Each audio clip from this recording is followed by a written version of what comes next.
Magandang umaga, Igan, huli ka mambanggaan ng bus at truck sa Malate sa Maynila. Sugatan sa aksidente ang mahigit 30 pasahero. Darito unang balita ni Cecil Villarosa.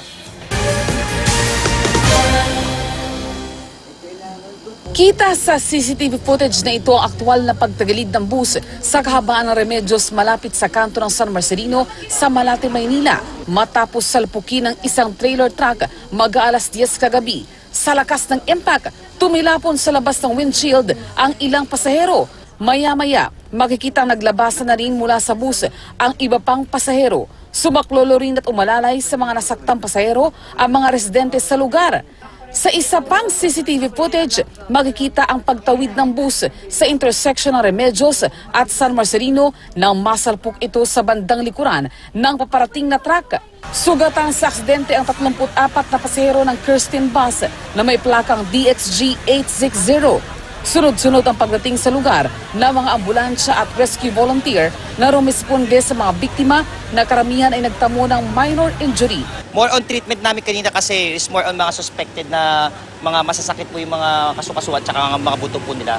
May mga lacerations po at mga laslas at mga sugat din po sila. Nagkalat sa kalsada ang mga bubog mula sa nabasag ng windshield at salamin ng bus. Humambalang naman sa kanto ang naka-aksidenteng trailer truck na may plakang CDK 3992. Galing daw ng loto ng Kirsten Bus at bibiyahe patungo ng Tagaytay nang maganap ang aksidente. Ang truck naman na may kargang soft drinks galing ng Paco at patungo ng Novaliches. Nagturuan ng pananagutan sa aksidente ang driver ng truck at ng bus. Yung bus ma'am, may bigla po lumabas sa intersection na yun.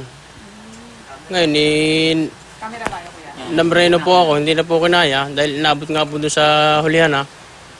Ay, hindi po siya nagminor, bigla pong lumabas eh. Kasi intersection, nagminor ako, nung makita ko siyang malayo pa, tumawid na ako ng intersection. Ayun, nagulat na lang ako, biglaan lang may bumaga sa likod. Iniimbestigahan pa ng Manila Traffic Enforcement Unit kung sino talaga ang may pananagutan. Inabot naman ang higit 3 oras bago naialis sa lugar ang aksidenteng bus dahil nahirapan ang RWM towing na maitayo ang bus.